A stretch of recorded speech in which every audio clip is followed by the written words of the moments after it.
मंगलम भगवान वीरो गौतम मंगलम कुंद कुंदाब्दे मंगलम सर्वमंगल मंगलम सर्व कल्याणकारिकम प्रधानम सर्वधर्माणां जैनम शास्त्रम यात्रां भगवान महावीर भगवान परम पूज्य तपस्वी सम्राट राजा परम पूज्य परम्पराचार्य श्री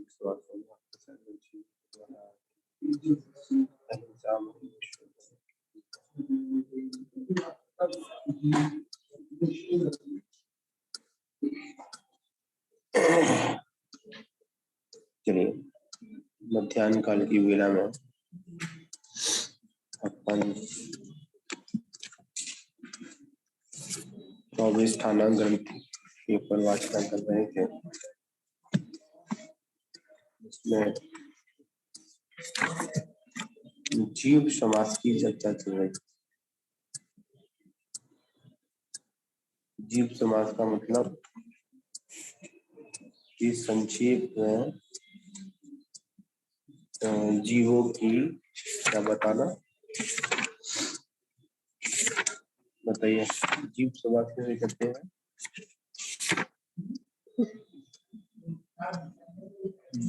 तो कहा था कि विभिन्न प्रकार के मतलब अनंत जीवों को संक्षेप में विधि, मतलब संक्षेप में जो बताने की विधि है उसे क्या कहते हैं?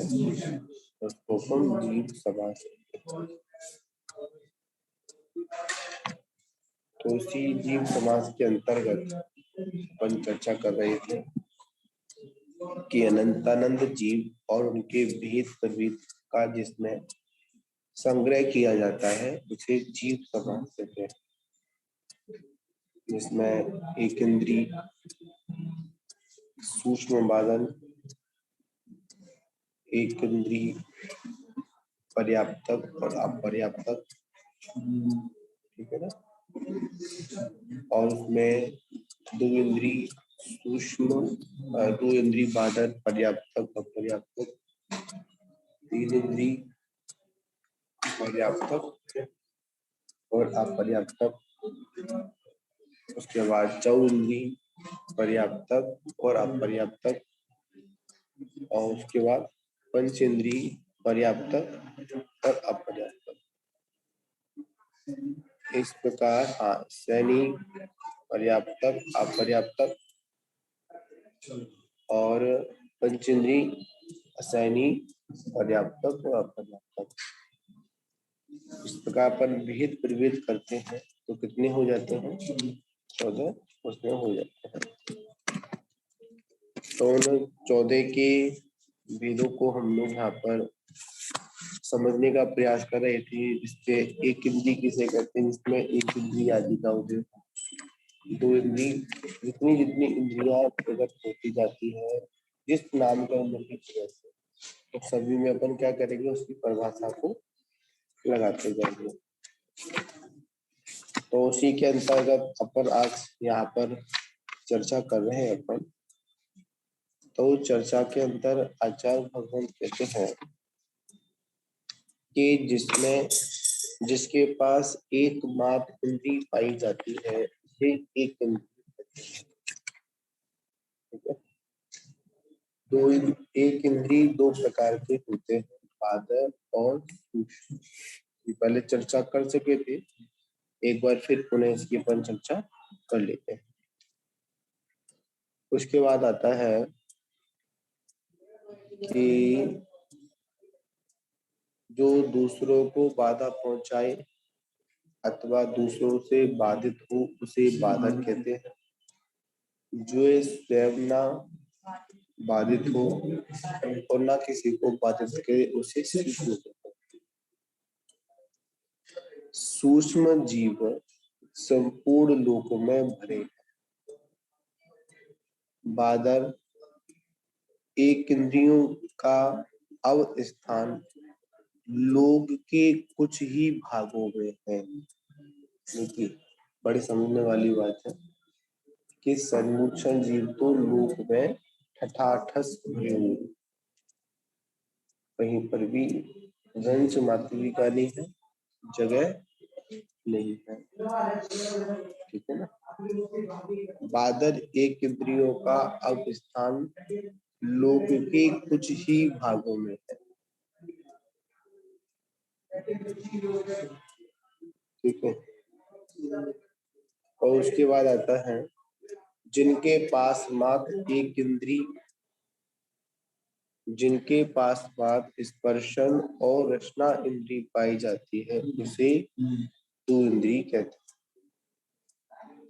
तीन इंद्री जीवों में जिनके पास स्पर्शन रचना और घ्राण इंद्री होती है वे इंद्री कहलाते हैं।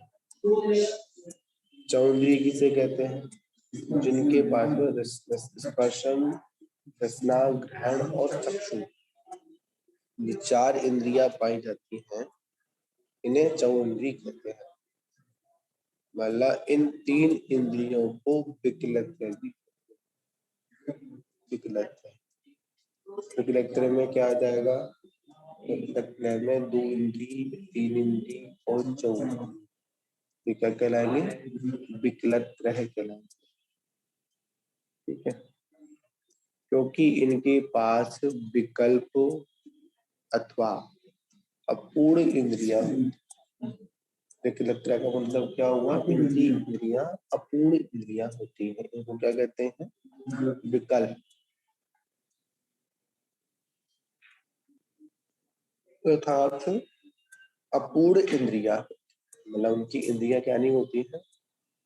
पूर्णता को प्राप्त नहीं होते। पंच इंद्रिय जीवों के पास स्पर्शन रसना ग्रहण चक्षु और कर्ण, ठीक है, ये पांचों इंद्रियां पाई जाती है। इन्हें सकल इंद्रिय भी कहते हैं। क्या कहते हैं इनको अपन सकल इंद्रिय भी कहते हैं।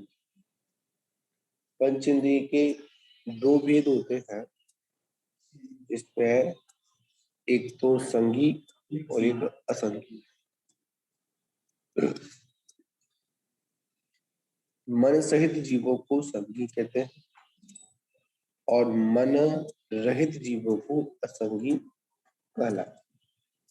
मतलब एक न एक विषय मिला, शकलेंद्री और विकलेंद्री।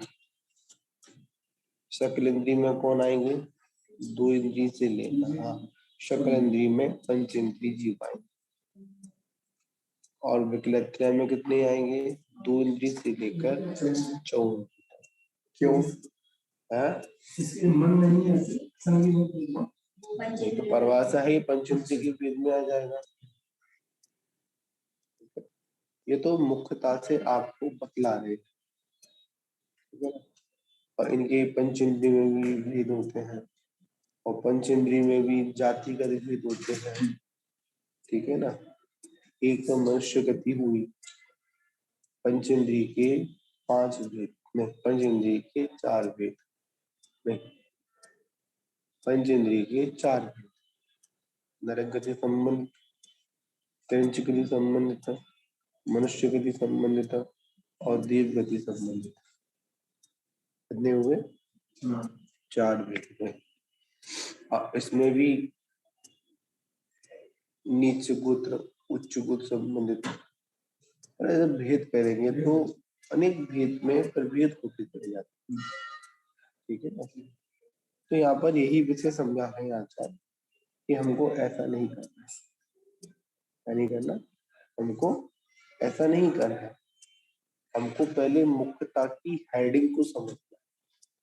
जैसे किसी भी चीज के जब हम निबंध को लिखते हैं, क्या हमको जो निबंध लिखते हैं तो उसकी हेडलाइंस बनाते हैं। क्या बनाते हैं? हेडलाइंस बनाते हैं और उन हेडलाइंसों के अनुसार उस पर डिटेल करते हैं, ठीक है। तो ये जीव समाज क्या हेडलाइंस है ना, हेडिंग है।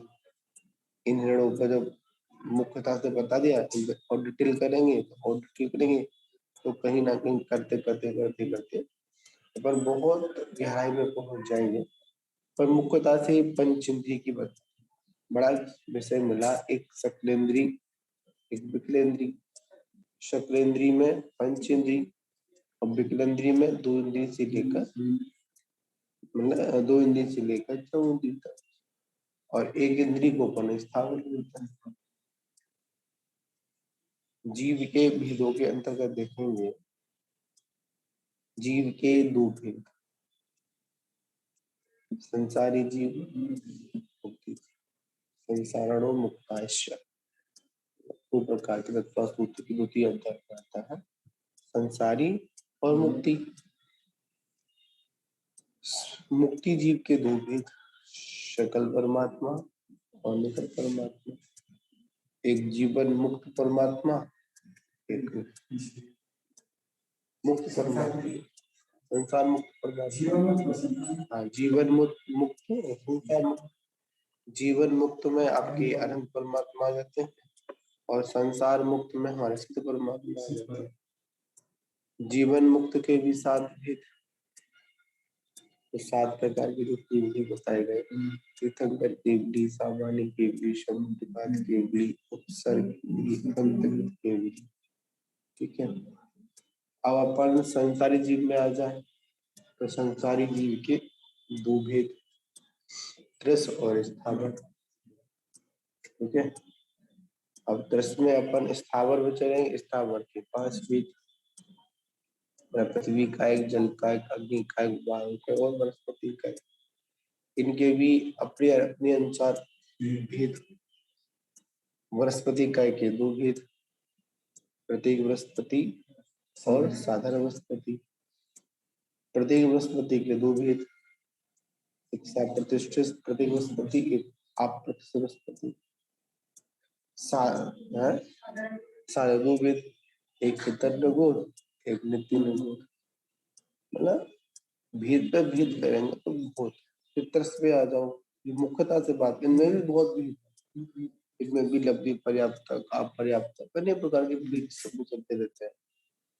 फिर अपन आ जाएंगे त्रस में आ जाएंगे, तो त्रस में भी कितने, त्रस में भी भेद आ जाएंगे। त्रस में 2 इंद्री 3 इंद्री नहीं, त्रस में 2 भेद, एक विकलेंद्री त्रस और एक शकलेंद्री त्रस।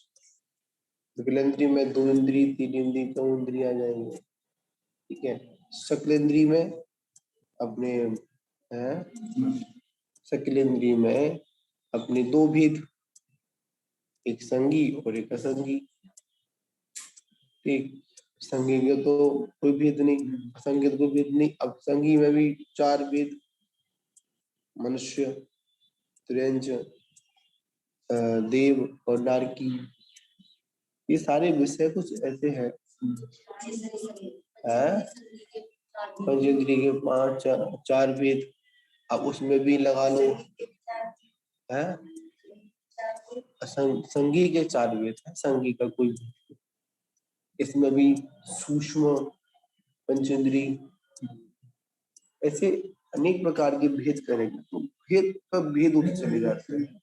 तो ये मुख्यता से यहाँ पर ये बता दिया, मनुष्य जाति संबंधित, त्रियंत जाति संबंधित। इनमें भी अभी आगे जाति का विषय भी हो रहा है, जाति का भी इसमें 24 थाना में आता है, 7 लाख ऐसे कुछ आता है उसमें। हाँ ऐसे है, हाँ मतलब बहुत सारे भेद है, जिन भेदों को हम करने के लिए बैठेंगे तो हम लोग नहीं कर सकते हैं। आज एक सुबह प्रवचन में एक बात रखी गई थी, उस बात में आप सभी लोगों के लिए समझने के लिए बात है कि एक होता है क्रमबद्ध पर्याय और एक होती है क्रमवर्तनी पर्याय। इन दोनों में फर्क है, बताओ मास्टर जी क्या फर्क है? ये तो केवल विवाद का नहीं, हमने ये जयपुर वाले जो केवल उन्होंने क्रमबद्ध क्यों गलत कारण महाराज जी के लोग इतना मुझे देखिए, और ज्यादा मुझे इसका इसको आज थोड़ा आज विषय चला था, सिद्धांतिक विषय को घटित करने का प्रयास किया गया था। हाँ, क्रमबद्ध, बद्ध का मतलब बधी हुई पर्याय।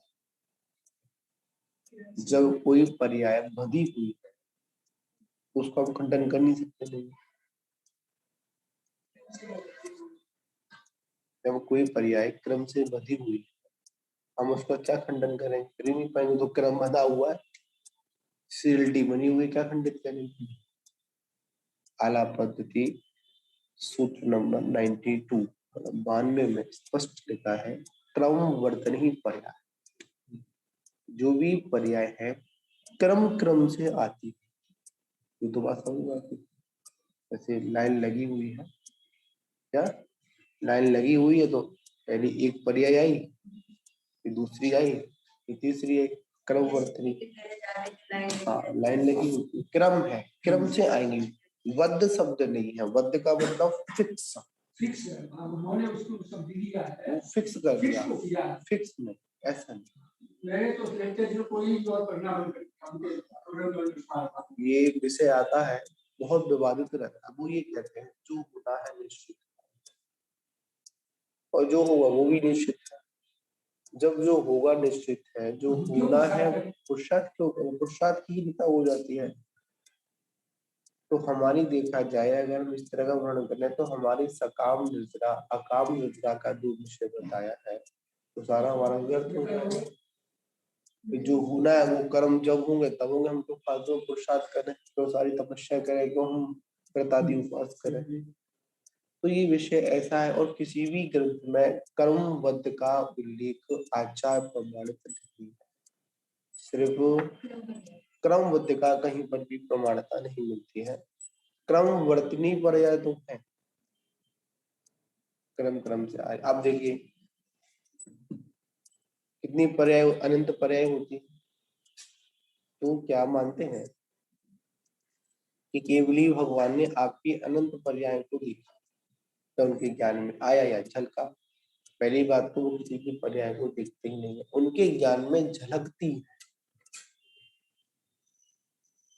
तो अनंत का विषय अनंत के रूप में ही घटित हुआ।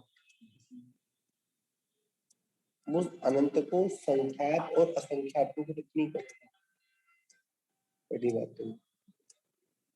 और भगवान के समूषण में जो तीन भाव पूर्व के, तीन भाव वर्तमान के, एक भाव भविष्य का, नहीं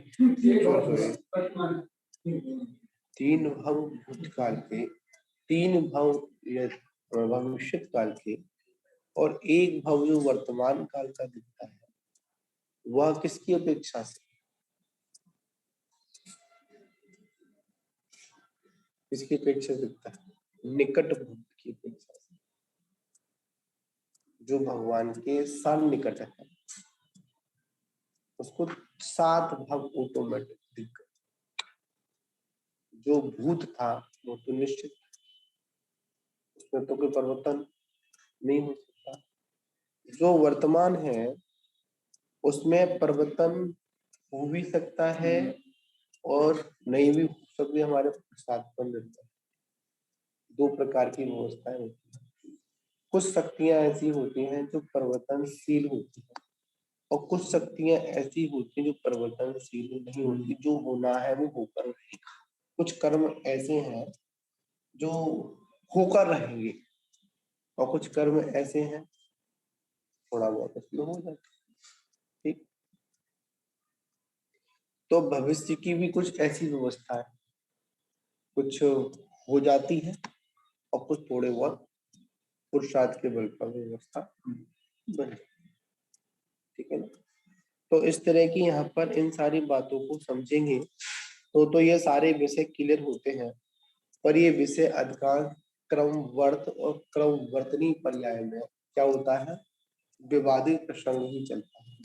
वो यही कहता है कि जो होना है निश्चित है नहीं, जो होना है निश्चित है ये तब लागू होगा जब आप पुरुषार्थ करने के बावजूद भी उस कार्य को नहीं हो रहा है, तो कहा जाएगा कि जो होना था वो निश्चित है। मतलब एक मोक्ष मार्ग की बातों पर ही ये सारी बातें हम उचित करते हैं। जो होना है सो होगा, अभी क्या करेंगे। हाँ, ये बात तब लगाए जब घर में किसी बच्चे का स्वास्थ्य खराब, जो होना है सो होगा, प्रसाद मत करो, जो होना है सो होने दो उसके बाद। क्यों? जो होना है सो होने दो उसके। तो ये बुखार हमको आ जाए, दवाई नहीं खाए, प्रसाद नहीं करा, जो होना है सो। ये तो कर्म के आधार पर हो रहा है। जब कर्म का क्षयोपशम हो जाएगा तो ऑटोमेटिक ये रोग दूर हो जाएगा। और अगर ये रोग जब तक है और याद रखना तीव्र रोग में, तो तीव्र कर्म के उदय में कितनी भी औषधि खाने का प्रयास करना पर वह असर नहीं। कहा भी जाता है, डॉक्टर भी कहता है, जब किसी को तीव्र ज्वर हो उस समय डॉक्टर दवाई भी नहीं देता। क्यों? पहले इसको ठंडा करो, नॉर्मल टेम्परेचर में ही डॉक्टर क्या करेगा, अपनी दवाई देगा, ना ड्रिप लगाएगा ना इंजेक्शन लगाएगा। पहले वो बाहरी उपचार से उसको ठंडा करेगा, पट्टी रखेगा। उसी प्रकार जब तीव्र कर्म उदय तो उस समय आप कितना भी पुरुषार्थ करना, पर वो पुरुषार्थ आपका विपरीत ही पुरुषार्थ है, सफलता को प्राप्त नहीं होगा। हाँ, जब कोई कर्म हल्का है तो छोटा सा पुरुषार्थ ही आपके जीवन को क्या कर देगा, परिवर्तित कर देगा। उस कर्म श्रृंखला को तोड़ देगा, या उसका उपशम या उसका क्षयोपशम कर देगा, क्षय तो हुआ। और एक बात और है कि एक कर्म परमाणु एक बार उदय में आने के बाद फिर उन्हें वो कर्म परमाणु लौट कर नहीं, वो नहीं आएगा। वो हाँ, उस जैसा नवीन तो आ सकता है।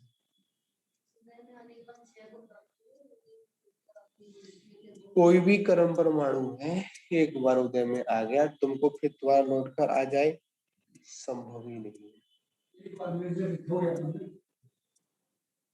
वो तो क्रम है, वो तो क्रम है, क्रम है, क्रम क्या है, क्रम है। उस क्रम को हमको याद, हाँ हाँ ऐसा कर सकते हैं।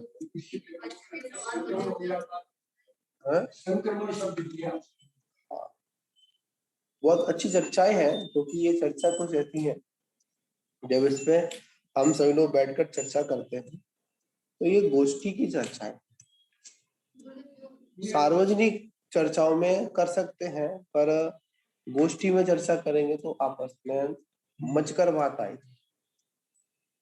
दूसरे व्यक्ति का क्या मत है, दूसरे व्यक्ति का क्या मत।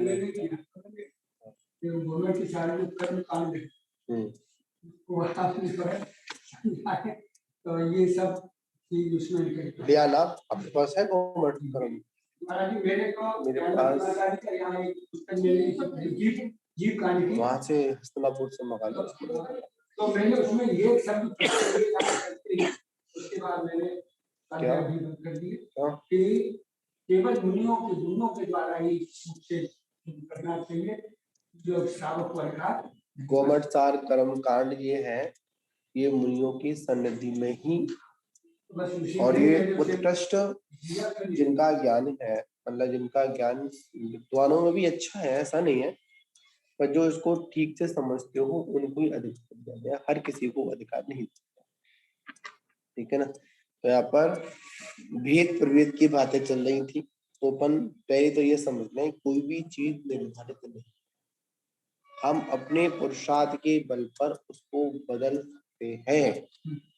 कुछ व्यवस्थाएं ऐसी हैं जो बदली जाती हैं और कुछ व्यवस्था ऐसी होती है जिसमें कोई परिवर्तन संभव ही नहीं है। जो होना है सो होकर रहेगा। है? ठीक।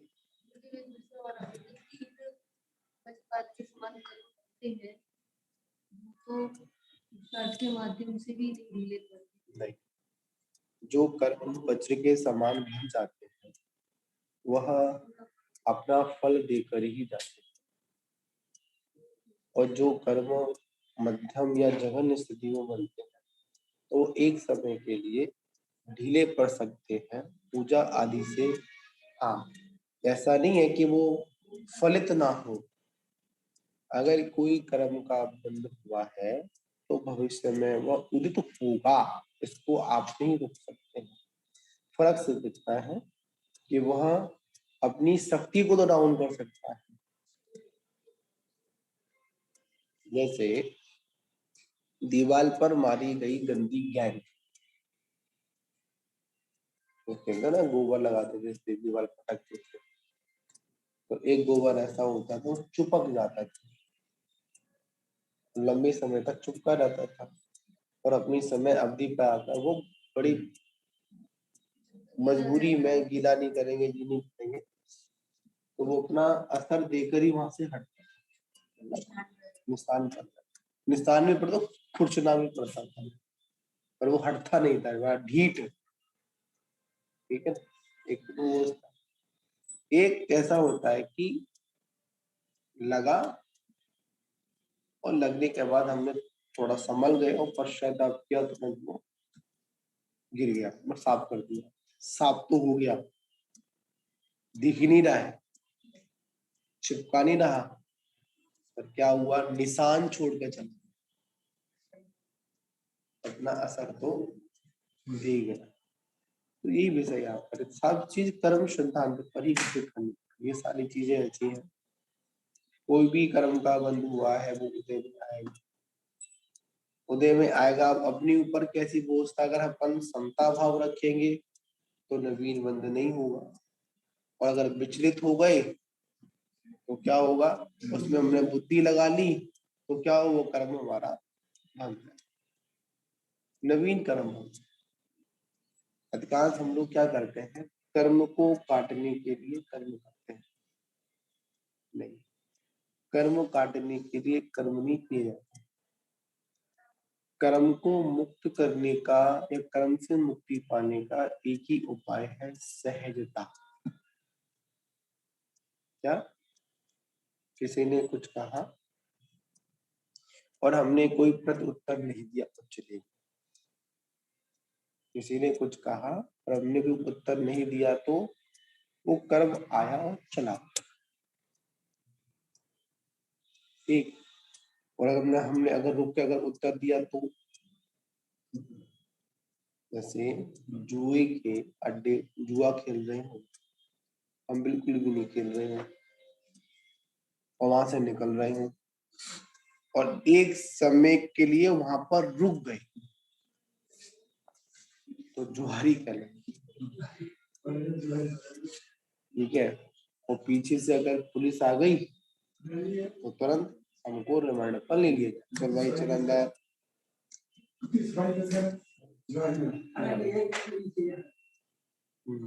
जैसे कोई घटना हुई है, उस समय भाव खराब हो गए और एक क्षण मात्र से भाव ये आता है, अगर इसे ऐसा इसका प्रत्युत्तर दोगे तो तुम्हें बंद होगा और फिर भाव ही लौट आए तो उसमें हमारा कर्म बंद होगा। जितने समय के लिए आपके भाव बिगड़े उतने समय के लिए कर्म का बंधन हो गया। ठीक है। प्रायश्चित, प्रायश्चित का मतलब होता है कि हमने एक कर्म का बंध किया, अशुभ का, तुरंत बोध नहीं, ऐसा नहीं करना चाहिए, वो बंद तो हो गया, पर हमने उस कर्म के उदय के आने से पूर्व हमने एक ऐसा सुरक्षा कवच मेंटेन कर लिया, तो वो क्या होगा, जैसे किसी को धोखे में या जानकर हमने कुछ सुना दी, अब पता तो नहीं यार, ऐसा नहीं करना चाहिए, बड़ा बलवान व्यक्ति है, अरे माफ करो गलती हो। तो हमने क्या किया, उन्हें आंखें तो दिखाएगा तो थोड़ा सा क्या कर देगा, रहम कर देगा। रहम किस पे की, उसने अपने जो था उस पर रहम नहीं की, और थोड़ी सी उसने क्या, उसके अंदर मुलायमता आ गई। क्या मुलायमता आ गई, ठीक है ना। तो कोई भी कर्म बंद होने के बाद वो कर्म तुरंत क्षय को प्राप्त नहीं होगा, वो कर्म उदय में भी आएगा तो कहीं ना कहीं अपना असर छोड़कर, ठीक है ना। हाँ, ये स्थिति है कि आपकी उस कर्म को बांधते समय आपके परिणाम मतलब उत्कृष्ट, मतलब तीव्र भाव थे या मध्यम भाव थे या जघन्य भाव थे, क्योंकि स्थिति बंद जो होता है वो इन भावों के आधार पर ही। मुझे एक शास्त्र में लिखना है कि महाराज छोटे बच्चे को शौक करके और तपस्या करने के लिए उस छोटे बच्चे पर जो आक्रमण कर दिया, तो लोगों ने आपके पास ये बच्चे को राजा तो एकदम उनको बीचता है, फिर एकदम उनके वही भावना के ये तो छुआ किसका बच्चा हो, क्या चाहिए, शास्त्र जी में आता है। राजा ने युद्ध कर दिया, पहले तो वो क्लेशित हुए, जहां पर कर्म श्रृंखला को काटने की व्यवस्था होनी चाहिए वहां पर वो भाव हिंसा में लग गए, तो उनको उसी भाव से मोक्ष जाना था।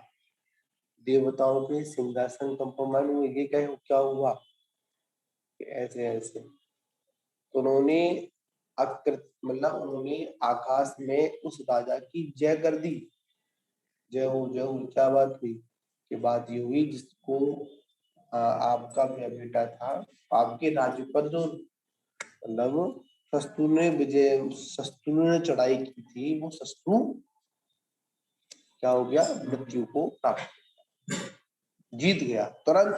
जो परिणाम बिगड़ रहे वो परिणाम तुरंत मेंटेन हुआ, और तपस्या के बल से उन सारे कर्मों को काट कर उसी पर्याय से केवल ज्ञान प्राप्त किया, और केवल ज्ञान प्राप्त करके उसी पर्याय से मुक्ति को प्राप्त। ये सारे विषय ऐसे हैं समझने वाले, अध्यात्म विषय, और इन अध्यात्म विषयों से हम अपने आप को जोड़ सकते हैं और अपने आप को संभाल भी सकते हैं, ठीक है ना। हाल हमारे परिणाम बिगड़ जाते हैं, हाल हमारे परिणाम बन जाते हैं, ये भावों का गिरना और बनना एक व्यवस्था लगी रहती है, और सबसे बड़ा पुरुषार्थ है कि हम अपने भावों को संभाल लें, अपने भावों को संभाल लें। तो यहाँ पर यही विषय चल रहा है कि अपन ये सारे जो जीव समास आदि जो स्वाध्याय आदि है वो क्या है, मात्र हमारे परिणामों को संभालने की पद्धति है, इसके अलावा और कुछ नहीं, ठीक है। क्रमवर्तन ही पर्याय, क्रम क्रम से आती है।